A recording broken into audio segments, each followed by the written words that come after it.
Una de las figuras más importantes de la España contemporánea es sin duda ninguna Félix Rodríguez de la Fuente. Félix, eterno Félix, que fue capaz de cambiar él solo la forma de ver la naturaleza que tenía un país. Aprovechando que este 2020 pandémico se cumplían 40 años de su pérdida, queremos retomar no tanto la figura como su legado por boca de quien lo ha hecho suyo y lo sigue defendiendo y proclamando, su hija pequeña. Y es que se nos antojan cientos de temas que Félix promovió y defendió y que hoy, 40 años después, siguen de total actualidad. Odil, bienvenida. Encantada de estar aquí con vosotros. Odil Rodríguez de la Fuente, vaya apellido. Joder, pues sí, la verdad. Pesa mucho. No, al revés, ¿no? Te da alas, es una maravilla. Bueno, yo me siento en profunda e infinita gratitud de haber tenido el padre que he tenido y de llevar el apellido que llevo, porque es que despierta... Hombre, ¿cómo no? Claro, pero no pesa en el sentido de que la gente cuando se entera de que soy hija de mi padre o lo asocian por el apellido, cambia su expresión a una expresión casi de un niño, ¿no? Es como de inocencia, de pasión, ¿no? Y la verdad, ese sentido también que tienen ellos de gratitud hacia mi padre, pues se lo trasladan a él a través de mi persona. Y yo recibo muchísimo sentido de agradecimiento de miles de personas, con lo cual imagínate, es impresionante estar en este lugar.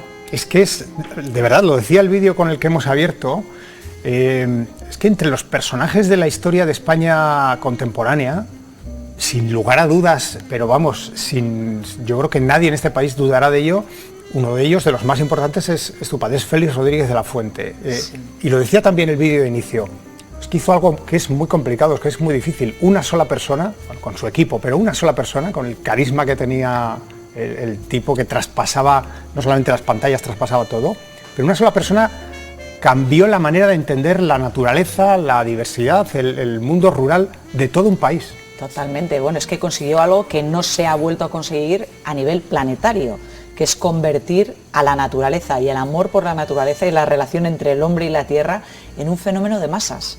Es que los niños comprábamos los calquitos, juegos de mi padre, cómics de mi padre, y de la misma manera que ahora los niños pues se enganchan a la PlayStation y a juegos de la PlayStation o a futbolistas, en nuestra época había niños que la paga se la gastaban en los fascículos de la enciclopedia de fauna. Claro.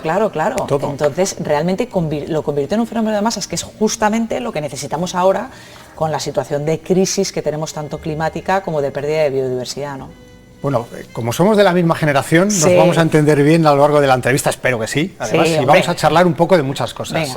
Siempre es difícil, porque uno tiene la tentación de hacer una entrevista al padre por boca de los hijos, y eso es una cosa que es muy complicada. Yo no pretendo eso, sí que lógicamente, tenemos que tocar el legado de Félix, encanta, la figura de Félix, pero me gustas también como el personaje de Odil. Sí. El propio, porque has conocido una etapa, hemos vivido lo de nuestra generación, lo comentábamos antes fuera de cámara, hemos vivido unas situaciones que nos han hecho, bueno, pues distintos, ni mejores ni peores, pero diferentes, y quiero esas impresiones. Venga. Por eso te preguntaba si la sombra de Félix es muy alargada. No es alargada porque como yo he tenido la suerte de tener la misma vocación que tiene mi padre, y además corroborando que fue incluso antes de que él falleciese, esto es algo que yo no sabía porque yo tenía 7 años cuando él falleció, y durante mucho tiempo me estuve preguntando si a lo mejor yo tenía esta vocación como una forma de suplir su ausencia, ¿no? Que llegó demasiado pronto. Pero luego, en trabajo que hicimos en la Fundación Félix Rodríguez de la Fuente, que comprendía el archivo y todo lo que venía, además de recortes de prensa de la época y demás, encontré una portada de una revista Garbo de la época, en la que salía yo con mi padre en la portada, y mi padre diciendo, mi hija pequeña quiere seguir mis pasos, ¿no? Entonces ahí corroboré que era algo, yo desde luego, desde que tengo uso de razón, siempre he sentido esa pasión por la naturaleza que se ve colmada cuando compartes esa pasión con los demás. Tú además, los hermanos, habéis dicho en entrevistas que era habitual las salidas al monte, las salidas, las excursiones, el contacto con la naturaleza en vuestro tiempo. Claro, es que imagínate qué lujo tener de primer interlocutor de la vida, porque claro, es que es la vida con mayúsculas, ¿no? Un niño nace y se tiene que relacionar con esto, con este gran escenario. Hay una parte que es artificial, que es la que hacemos los seres humanos, y hay otra parte que es natural, que es muy grande, afortunadamente todavía, ¿no? Pero de todo ello, tener como intérprete a mi padre, que era capaz además de enlazarlo, ¿no? y de hacer que fuese mágico, que te llegase de una manera casi como un cuento. Lo hacía con los adultos, lo hacía con los niños, pues claro, a mí me sedujo desde el primer momento y yo creo que hizo que en mí despertara un sentido atávico que todos llevamos y que él además lo decía muchísimo, que es un sentido de pertenencia a algo mucho mayor que este momento aquí y ahora y esta sociedad y esta cultura, ¿no? Que es el que somos producto de cerca de 4.000 millones de años de evolución y que somos una especie más, pero una especie única y asombrosa porque tenemos esa capacidad que sepamos hasta el momento absolutamente única en el universo, que es la de la reflexión. Y entonces, claro, te lo metía todo eso, te lo envolvía de tal manera que alucinabas como un niño, ¿no? Se te caía la baba. Y luego, claro, veía una perdiz, igual, te hablaba de la perdiz como si fuese el dragón más auténtico que hubieses visto en tu vida. Entonces, pues tuve esa enorme suerte, por eso digo que a mí no me produce ninguna sombra porque me da lugar a tener una interlocución con quien hablo de mi padre profunda, donde ya tenemos muchas cosas en común sin haberlo hablado. Y luego, sobre todo, porque yo soy la fan número 1 de mi padre. Claro, ¿cómo voy a seguir su misma línea y tener su misma vocación y no rendirme de admiración por su trabajo? Claro. Claro, pero lo tienen difícil algunas de las generaciones ahora mismo. Nos estará escuchando, nos estará viendo ahora mismo gente que tienen niños, que tienen hijos, que ellos mismos dirán, claro, pero ¿cómo le saco yo a mi hijo al monte? ¿Cómo le saco yo si yo no he salido al monte? Yo no sé moverme en el monte. ¿Cómo empieza a descubrir la naturaleza? ¿Cómo puede empezar a descubrir la naturaleza hoy un niño que está pegado a la consola y su padre o su madre, que han tenido poca relación también con el medio rural, claro, con la naturaleza, con los animales? ¿Cómo pueden empezar? Pues el primer paso es dar ese primer paso, o sea, es salir al monte, a un pueblo, y lo asombroso de cómo funciona la naturaleza es que, claro, somos naturaleza y los niños tienen esa naturaleza mucho más viva y les habla de una forma mucho más significativa que a los adultos, que ya hemos ido perdiendo esa capacidad de transmisión y esa sensibilidad con el entorno natural. Entonces, en muchos casos yo creo que van a ser los niños, los hijos de esos padres que no salieron al monte y que no saben muy bien cómo hacerlo. Son esos niños los que les van a enseñar a sus padres cómo relacionarse con la naturaleza, porque no es de una forma intelectual, no se trata de saber cuál es el nombre de ese ave, cómo funciona esta pirámide trófica, cómo funciona este ecosistema, se trata simplemente que estaría muy bien, pero no pidamos imposibles. Pero que realmente es que yo siempre lo he dicho y lo he defendido, ¿no? Yo creo que eso llega después. El enamoramiento, cuando tú sientes un flechazo por algo, es algo sensorial y es algo que te entra a través de las emociones. Y luego lo que sientes es muchísima curiosidad. Quieres saber de esa persona, imagínate, ¿no? Pues todo, ay, ¿quién es? ¿Y de dónde viene? Y porque te ha seducido y te ha enamorado. Pero ese primer impacto es emocional. Con lo cual, esos niños y esas personas lo que tienen que hacer es volverse a reencontrar y restablecer un nexo, un vínculo y un diálogo con el entorno que es emocional principalmente. Uh-huh. Yo tengo como objetivo hoy, además que eres una persona que también transmites muy bien ese amor, esa pasión absoluta por la naturaleza, a mí que me encanta y soy de pueblo, defiendo los pueblos, defiendo la naturaleza. Fantástico. Mi objetivo en el programa de hoy es que consigamos picar a la gente en casa para que salga un fin de semana, solo uno, con los niños, aunque haga frío, no pasa nada. Venga, fenomenal. Nos abrigamos bien y que salgan fenomenal. Por ahí. Ese tiene que ser el legado del programa de hoy. Me tienes que echar una mano. Te voy a utilizar para sí, ello, además, me dejo. ¿Cuál es el legado? ¿Cuál es el objetivo que tú persigues ahora mismo? Que persigue Odil Rodríguez de la Fuente. Pues hombre, eso es muy complicado porque primero es a título personal, siempre hay que empezar yo creo que por la persona, ¿no? Y además me parece que cualquier empresa que tratemos de acometer en nuestras vidas profesionales tiene que estar muy vinculada también a nuestros propios objetivos personales, ¿no? De crecimiento personal. Y para mí pues es realmente tratar de aprovechar esta oportunidad que se nos ha dado y que a medida que vamos cumpliendo años te das cuenta de que esto pasa volando, que para mí estar en el colegio fue ayer y de repente digo, ostras, Pedrín, ¿no? Pero si es que ya soy una persona, ya soy una señora, cuando ya te llaman, oiga señora, y dices, ¿yo? Entonces es aprovechar esta oportunidad para primero encontrar cuál es tu don, qué es lo que a ti te hace feliz, y luego tratar de realizarte a través de ese don, porque eso a ti te llena como persona y si tú eres feliz, tú haces felices a los demás. Y si afortunadamente tienes un don que puede contribuir a incrementar la cultura, ¿no? El nivel cultural de la gente que te rodea, del colectivo, pues entonces ya es una maravilla porque es algo compartido. Entonces, en mi caso, ¿cuál es mi objetivo? Pues mi objetivo es encontrarme a mí misma, disfrutar de esta oportunidad que tengo única, tratar de ser feliz en la medida de lo posible, encontrar qué es lo que me hace feliz y con ello contribuir a ese colectivo y que ese colectivo sea mejor y trate de tener una vida en armonía con el entorno y a la altura de todo su potencial, que me parece que estamos desaprovechando inmensamente. Qué bueno es eso de intentar ser felices. Sí. A veces nos olvidamos. Decía John Lennon, creo, no sé si la frase es cierta, que es de él o se la han atribuido, que la vida es todo aquello que nos empeñamos en hacer mientras nos pasan otras cosas. Exacto. Y no nos damos cuenta de lo que nos pasa. Claro. Vivimos un poco, en tu opinión, vivimos un poco con orejeras, de espaldas un poco a la felicidad de cada uno. Pero totalmente. Es que para mí, mira, y vuelvo a sacar a mi padre, fíjate que no me has preguntado y lo saco yo a colación. Pero es que tanto el mensaje de mi padre, su obra, como su propia vida, son un legado, para mí personalmente, claro, la vida de mi padre fue mi padre. Y es un legado muy importante para mí como hija suya, porque él sí fue una persona que fue totalmente feliz. Era un hombre absolutamente realizado. Y claro, cuando te vas haciendo más mayor te das cuenta de que la mayoría de la gente no lo es.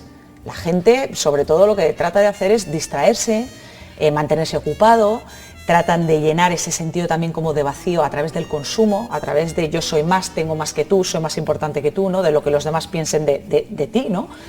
Y sin embargo no es algo que surja de dentro, que cuando nacemos solos, morimos solos, que cuando lleguemos ahí, a ese lugar ya de salida de la vida, podamos mirar atrás y decir, ostras, lo he aprovechado, ¿no? Realmente puedo decir que he sido feliz, ¿no?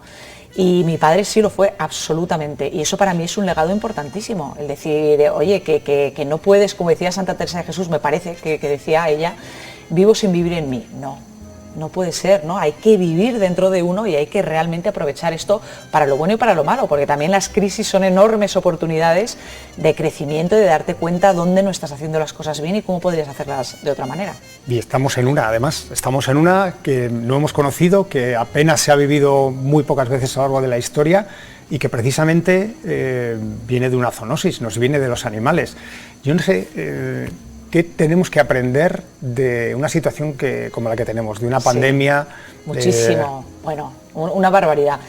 Lo primero, que yo por lo menos, a ver, yo no soy una bruja y no tengo una bola de cristal y no sé qué es lo que va a pasar, pero intuitivamente... Ni te pedimos verdades absolutas ni dogmas de fe. Pero por si acaso me protejo en ese sentido, ¿no? Pero intuitivamente...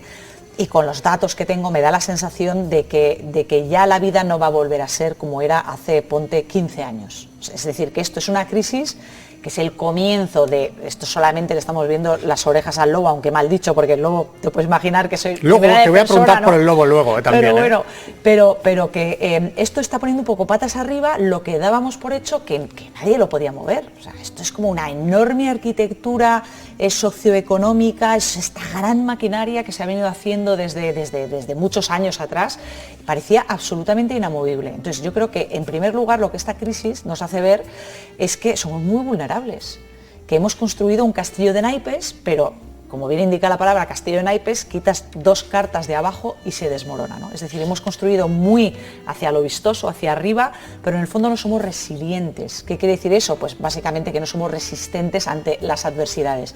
Y lo que la pandemia denota es que somos una especie más, que aunque nos pensemos que estamos por encima del mal y del bien, que con la tecnología, con la ciencia, con todo lo que tenemos, nosotros aquí somos los reyes del mambo. Pues no, dependemos íntimamente de la naturaleza. Y lo que te digo es que intuitivamente me da la sensación de que esto va a traer cola económica, socialmente, políticamente, pero es que esto es una pequeña ola al lado del tsunami del cambio climático. Entonces, para mí esto es una oportunidad para prepararnos. ¿Para prepararnos en qué sentido? En el sentido de que, por ejemplo, nos damos cuenta de que para afrontar una crisis global no podemos ir cada uno por su cuenta y a nivel país muchísimo menos, que es lo que estamos viendo. Estamos viendo separación, conflicto, necesitamos unidad para poder afrontar crisis globales como especie. Eso es lo primero. Lo segundo, la ciencia. Es decir, esto no es ideologías ni es política. Hay una voz, afortunadamente, que es la voz de los que saben y tenemos que respetarla más y tenemos que realmente dejar que nos guíen mucho más. Tiene que haber más fondos y tiene que la divulgación, y aquí vosotros como cadena también os lo digo, tenéis que dar muchísima más visibilidad a lo que está ocurriendo en el mundo. La gente tiene que saber, oye, ¿cómo está el planeta Tierra? ¿Cómo está el futuro de nuestros hijos y nietos? ¿Cómo va la temperatura de este macroorganismo llamado Pero ¿cómo Gaia? hacemos eso? ¿Cómo hacemos eso cuando existe, por poner un ejemplo, existe un personaje presidiendo el país más importante del mundo, con permiso de China, que también anda por la labor, que niega la mayor, que niega que exista un cambio climático, que se sale de los protocolos y los acuerdos internacionales, que dice que esto es mentira? ¿Cómo se puede luchar contra pues eso? Pues mira, una vez más, cualquier cosa negativa es también una oportunidad. Y vivimos en un momento histórico también, que es el de Internet, que son los nuevos medios de comunicación.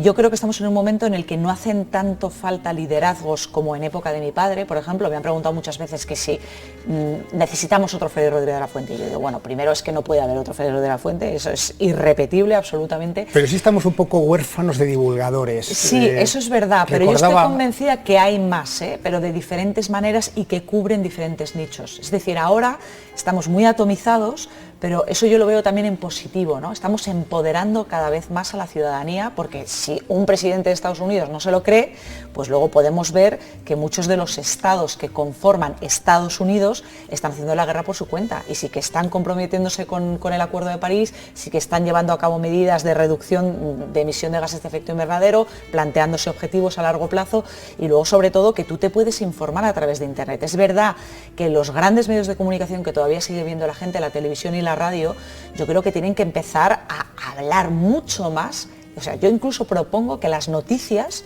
en lugar de dejar, que no tengo nada en contra del fútbol ni de los deportes, pero bueno, 10 minutos, 15 minutos fijos, oiga, pues dejen mínimo 5 minutos, o sea, la mitad de eso, o 10 minutos fijos para hablar del estado de salud del planeta, que tiene que ver con el estado de salud de la humanidad, si es que está absolutamente interconectado. Tenemos que saber dónde estamos y qué está ocurriendo, ¿no? Es que me parece de cajón, por otro lado.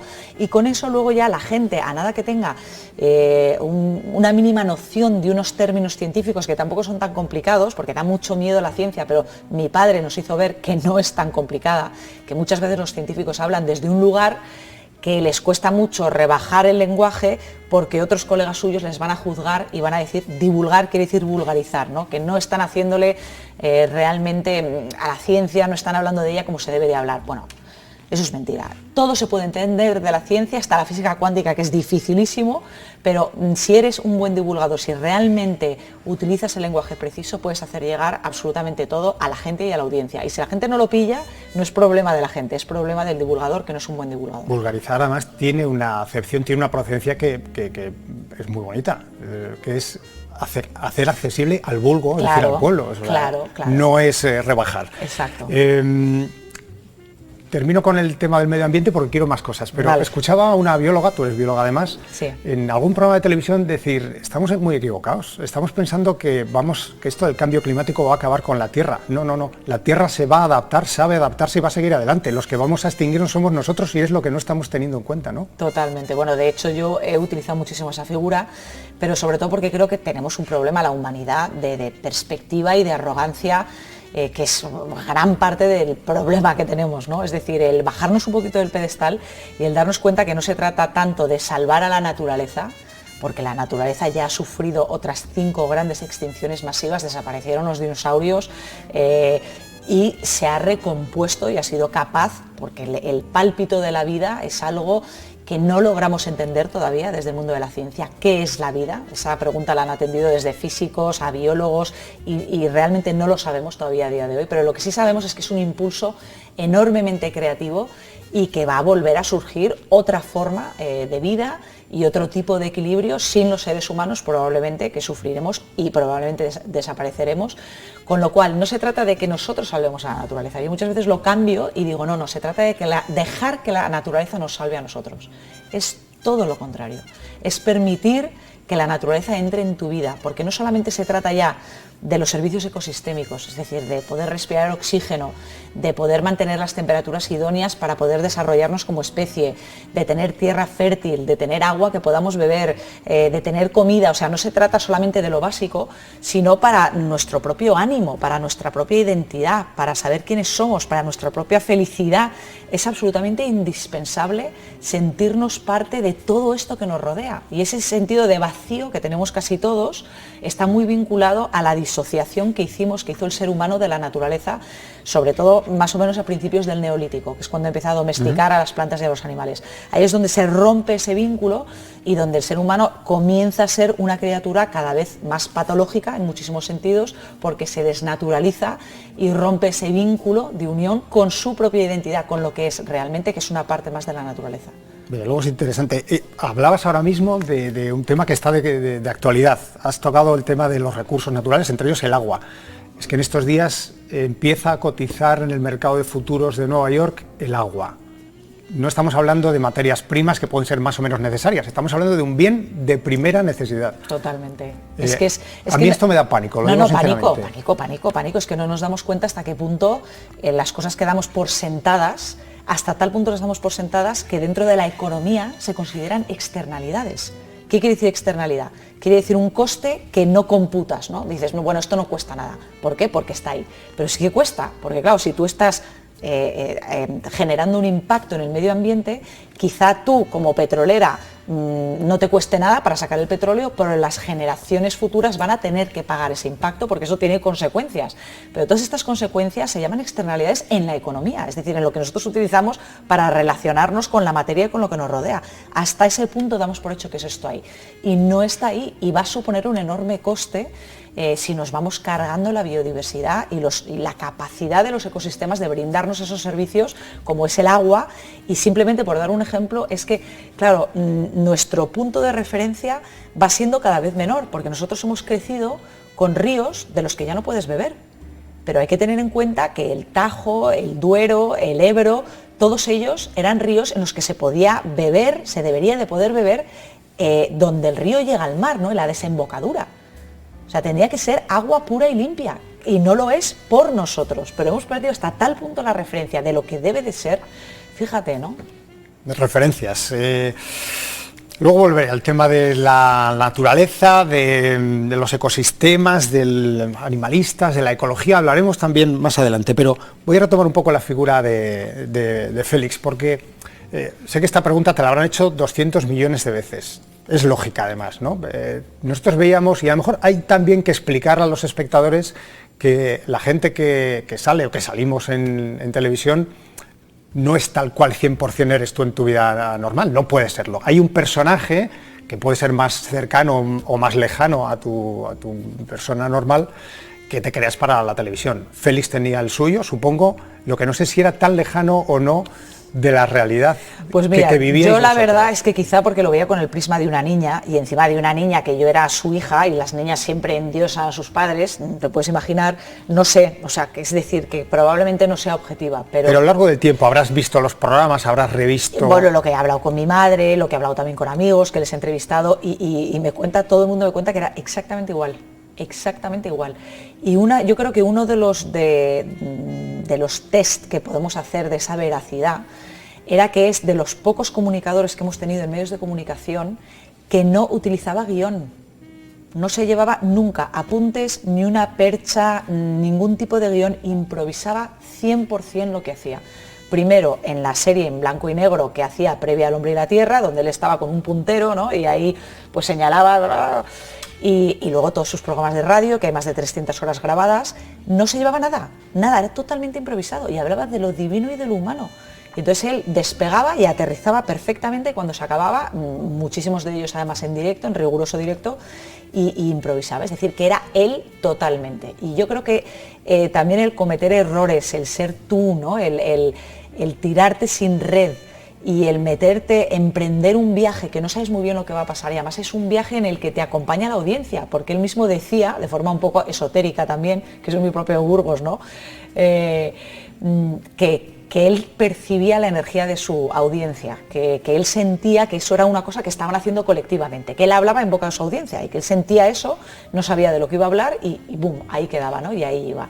Y bueno, un comunicador sabe también que cuando él lo nota, ¿no? Que si vas a dar una charla delante de gente, tú notas cuando estás entrando en eso que llaman los ingleses flow, que es que estás, ¡fum!, que no sabes lo que vas a decir, pero simplemente te dejas llevar, ¿no? Y eso le pasaba a mi padre y él buscaba eso, ¿no? Él trabajaba por eso y ejercitaba su memoria, claro, para poder tener esa memoria privilegiada que desafortunadamente yo no he heredado, pero que él tenía absolutamente maravillosa. Creo que está siendo demasiado modesta porque estamos comprobando que hay flow y que tienes una capacidad de comunicar y de expresarte estupenda, sin guión ni nada. Tanto que nos hemos comido la mitad del programa, te lo digo ya. Bueno. Tenemos que hacer una pequeñita pausa para la publi, Vale. porque hay que comer en la televisión también, pero antes de irnos a publicidad te quiero presentar a una colaboradora que va a estar con nosotros y que va a hacerte alguna pregunta después de la publi, eso sí. Venga. Hola Katia, ¿cómo estás? Está aquí Odi un poco pesado, que se llama Odi. ¿Qué tal? No me digas, ¿Qué tal, Odi? se llama Odi.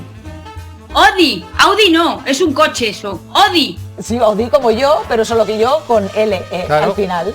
tú eres Odil y él es Odi. Ay, qué bueno. Pues bueno, vamos a ver Paso. qué va a dar de sí Odi, pero lo vamos a hacer después de la publi. Hacemos un descansito, ni te muevas, ¿vale, Katia? Que venimos ahora mismo. Muy bien. Ni se nos muevan, por favor. Ahora mismo regresamos.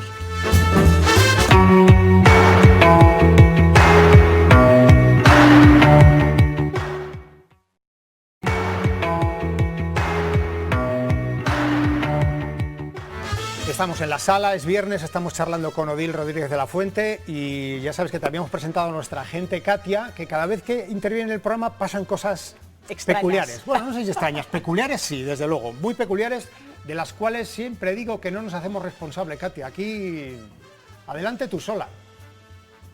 Voy para ello, voy para ello. Me ha contado un pajarito que tu padre era un visionario, así que siguiendo este hilo, he pensado darte una idea futurista con aves, ya que al final muchas de las cosas que dijo tu padre se han cumplido y podrían ser suyas, como el tema de que podríamos comunicarnos y compartir cultura de manera instantánea. Nosotros nos vamos a adelantar y va a quedar aquí grabado. Tengo una super idea, ¿te la puedo contar? Sí, hombre, claro. Vale, voy a ello, ¿eh? Imagínate unos postes como los molinos de viento, que sean como orejas, que capten el sonido natural de los pajaritos o aves en general. Esa onda que crea ese sonido hace vibrar una membrana y esta membrana a su vez genera energía renovable que envía señales a los vehículos de la industria agrícola mediante un receptor de un rango de 10 kilómetros a la redonda llamado POP, que hace que trabajen dichas máquinas por sí solas, sobre todo en estos días que hace mucho sol, evitando así insolaciones. Y añadir que no me he fumado nada. Supéralo. Madre mía. Hija mía, todo sea la creatividad, o sea que bravo, enhorabuena, di que sí. Muchas gracias, pero esto queda aquí, que esto va a ser posible, ya lo verás. Bueno, vamos un poquito al lío. Mi padre era un gran seguidor de Félix. No se perdía ningún programa. Yo obviamente le conozco, pero no pude disfrutarle. Aún así me he visto muchos vídeos de él. Y hay uno que me llama mucho la atención. Félix rodeado de lobos hambrientos dándoles de comer con la mano. Los lobos haciendo ¡ah! Y el otro tan tranquilo se acerca a la cámara y dice sonriendo y tan feliz. Me podrían haber comido la mano, pero yo sé que nunca lo haría. Y se queda tan pancho el tío. Entonces, se me ha ocurrido cambiar las tornas de cuentos populares en los que salga un lobo y que él sea el protagonista o forme parte del cuento. Y tú solamente me tienes que decir cuál de las opciones sería más propia de tu padre. Aunque bueno, te lo pongo bastante a huevo, ¿eh? Venga. Al lío. Está muy bien eso además de sustituir al lobo siempre como personaje malo de los cuentos, ¿eh? Sí, sí, total. Bueno, tampoco es que... Bueno, ahora lo vemos. Empezamos por el cuento de Caperucita Roja.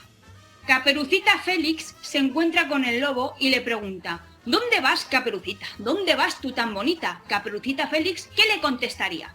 A. Voy a ver a mi abuelita. Es más, voy a contarte una historia. Voy a ir por el camino más largo, voy a llegar allí y tú estarás disfrazado de mi abuelita y no nos comerás a ninguna de las dos. Es más, me dirás dónde está mi abuelita y me darás la propina por ella. O B.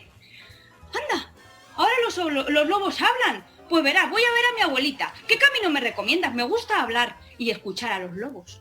Hombre, el B. 100%. ¿Y? Pues yo pienso que como es tan valiente podrían valer los dos. Pues sí, también es verdad. Mira. Bueno, y sabes una cosa, Katia, eres muy lista. Dime. Porque mi padre nos contaba a nosotras de pequeñas el cuento de Caperucita Roja al revés. O sea que ¿Sí?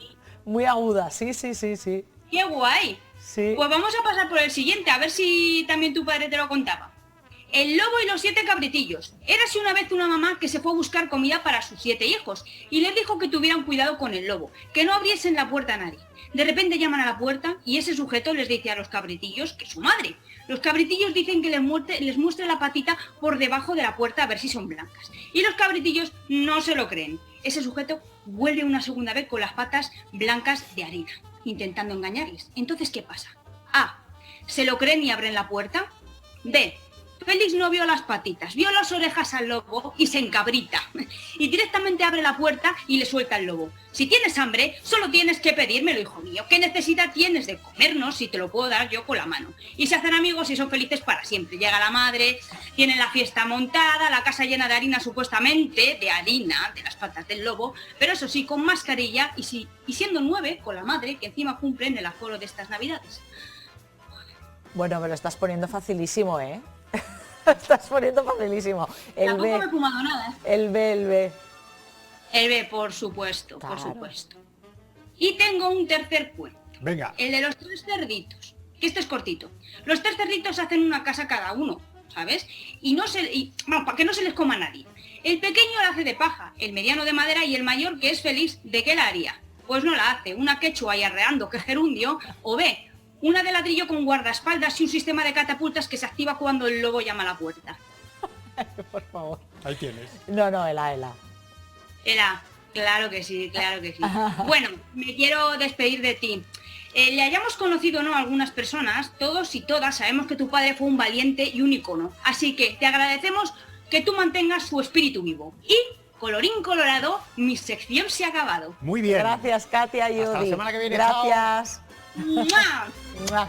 Bueno, no estaba mal eso de cambiar el papel de los lobos, que buena Sí. parte de la iconografía que tenemos del lobo con animal fiero, salvaje, viene un poco a lo mejor de esos cuentos. Que Claro, tenemos. bueno, es que son muchos cuentos, son muchas leyendas y es natural, ¿no? La cultura en el fondo son cosas que nos contamos los unos a los otros para darle sentido a la realidad, ¿no? a vivir con el entorno y con los demás. Entonces, claro, en una cultura en la que el lobo era realmente el peor enemigo de la subsistencia de muchísimos pueblos en todo el mundo, pues claro, era el malo de la película. Pues te es que quiero es- preguntar por ello. Yo hago un programa que se llama Mujeres en la Granja. Voy con ganaderos, con ganaderas. No sabes lo que me cuentan, lo que Ya, sufren en algunas no, ocasiones. totalmente, ¿Cómo se totalmente. encajan esos dos mundos? Pues yo creo, fíjate, yo creo que esa era la obsesión de mi padre. Creo que se ha desdibujado lo que fue el mensaje de mi padre en relación al lobo, ¿no? Y de hecho se utiliza a día de hoy por algunos grupos que tratan de defender a la especie, pero no de la manera que él hubiese hecho. Él, de hecho, hay multitud de escritos y entrevistas que le hicieron en su época donde verdaderamente el lobo estaba en riesgo de extinguirse, que contábamos con cerca de unos 400 ejemplares en la península, ¿no? Ahora Que tenemos más de afortunadamente 2.000. no es el caso, claro. Que no es el caso, que hemos mejorado muchísimo. E incluso en ese momento él decía que esto era un tema que no se podía anteponer al lobo, al ser humano, ¿no? Es decir, había que encontrar una vía de convivencia y había que siempre tratar de ponerse del lado del ganadero para entender cuál era su situación y sobre todo para apoyarle en esa convivencia y que pudieran convivir los dos y vivir las dos especies, ¿no? Entonces, a mí me entristece que se le utilice para lanzar un mensaje que no tenía nada que ver, porque él siempre habló del hombre y la tierra. Él nunca antepuso a la naturaleza al ser humano y de hecho la especie que más admiraba de todas era el ser humano. Eso es así, no era ni el lobo ni el halcón, la especie a la que él rendía culto era el ser humano. ¿Qué te sientes, qué te pasa por la cabeza cuando escuchas a alguien anteponer la vida de un animal sobre la de una persona? Hombre, pues digo que esta persona tiene que estar muy decepcionada, ¿no?, con nuestra especie, eso es lo que pienso.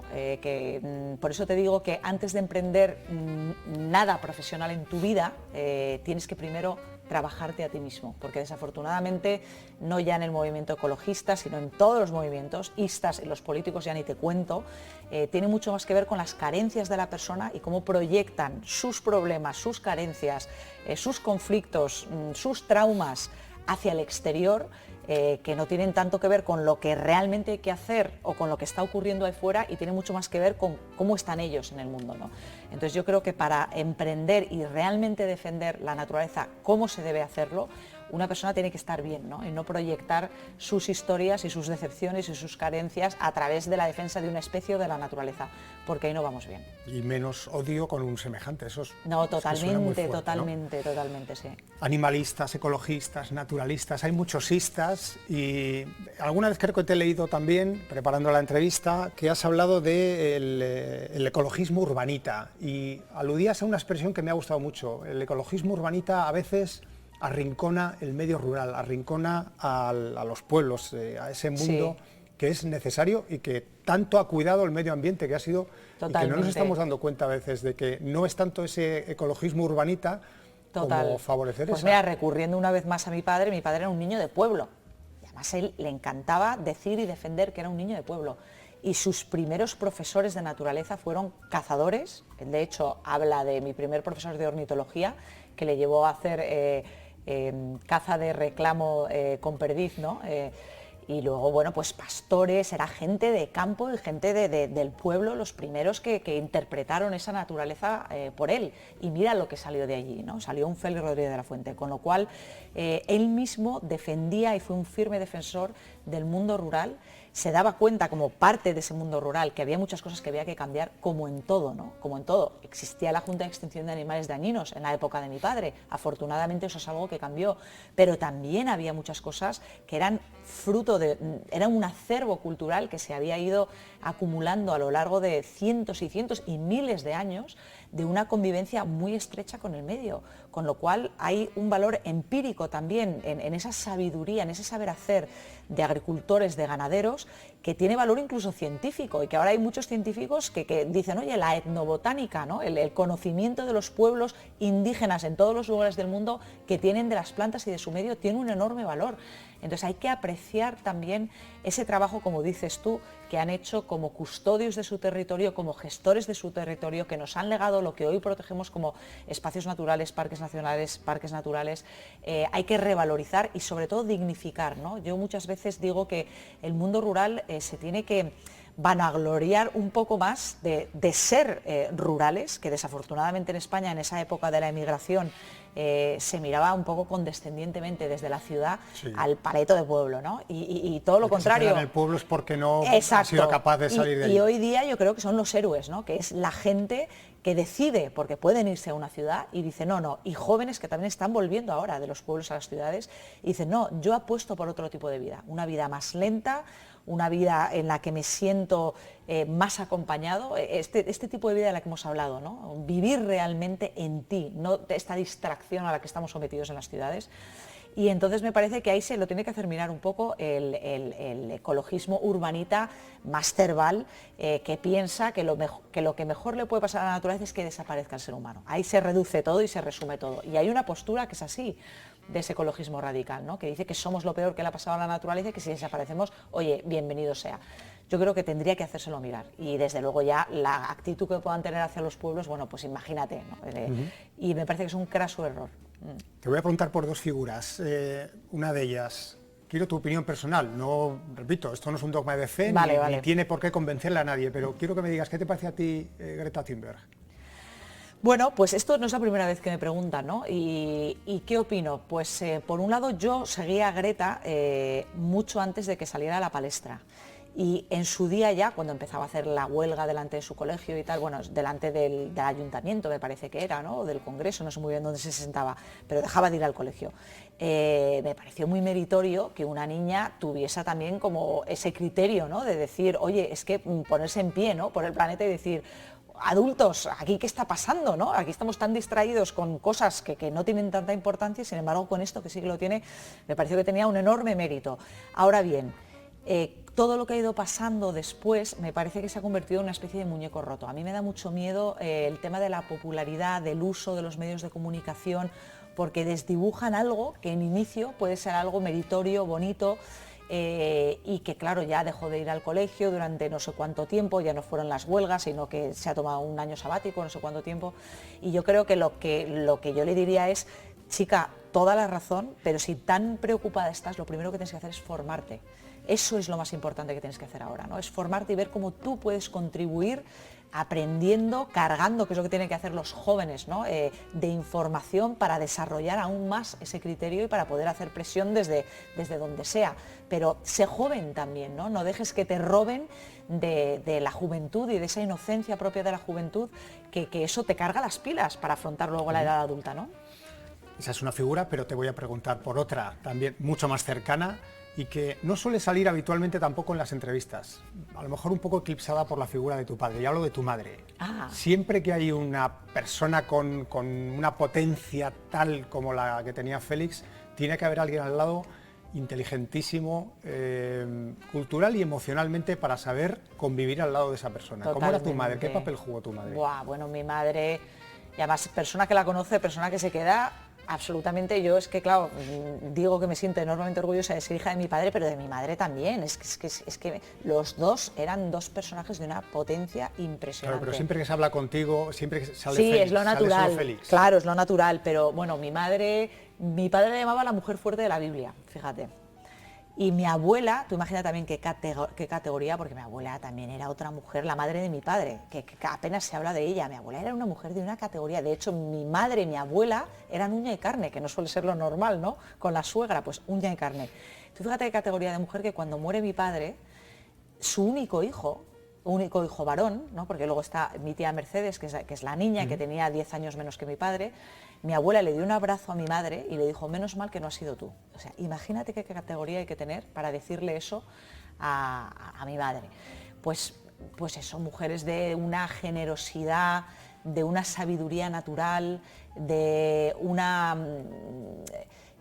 también, ¿no?, de una seguridad en sí mismas para poder estar tan cerca de un sol y no quemarse, ¿no?, y no sentir inseguridad por decir, oye, soy yo más, soy menos, no competir con eso, sino sentirse parte de un proyecto común y asumir ese rol que tenían de estar un poco más detrás de bambalinas, con la importancia que tiene una importancia absolutamente fundamental, como es el caso de los árboles. Los árboles vemos solamente las ramas y los troncos, pero realmente la función de las raíces es casi más importante que lo que vemos visiblemente, lo que está fuera, ¿no? Y hace que los bosques sean comunidades, casi funcionen como un organismo, tengan una verdadera internet bajo tierra, que es la que hacen las raíces que comunican a todos los árboles. Desde luego.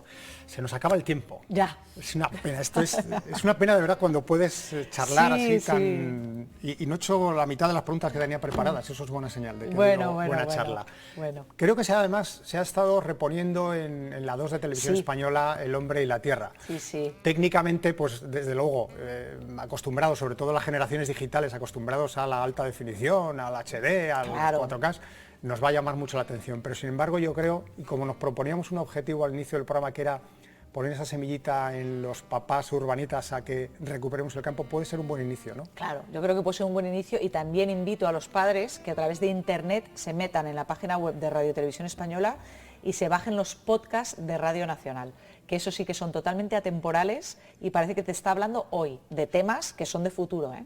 Desde luego. Sí. Teníamos que hablar también un poco de tu libro, que puede ser un buen regalo también para estas Navidades, bueno, ¿no? Ese libro estupendo. Por supuesto, que todo el mundo regale en Navidades Félix, un hombre en la Tierra, de Geoplaneta, por supuesto. Porque ahora era el momento bueno, y ya con esto termino, de sacar ese libro, de publicar ese libro. Uy, a mí me parece que es el momento idóneo, porque es un momento de muchísima incertidumbre y lo que necesitamos es que nos devuelvan a nosotros mismos, ¿no?, a nuestro propio pozo de seguridad, de paz y de sabiduría que llevamos en el interior. Y ahí eso nos lo brinda mi padre a través de sus palabras, que, como digo, son totalmente atemporales. Venga, Félix, un hombre en la tierra, un buen regalito para estas Navidades. Y Odil Rodríguez de la Fuente, un auténtico placer, una maravilla charlar contigo en este ratito que se ha hecho cortísimo. Igualmente, Miguel, me ha encantado. Un millón de Muchísimas gracias. A ti. Nosotros, señores, si se han quedado con ganas de más, pues repitan, la semana que viene prometemos que estamos aquí de nuevo con más invitados de esos que llamamos nosotros muy interesantes. Hasta la semana que viene.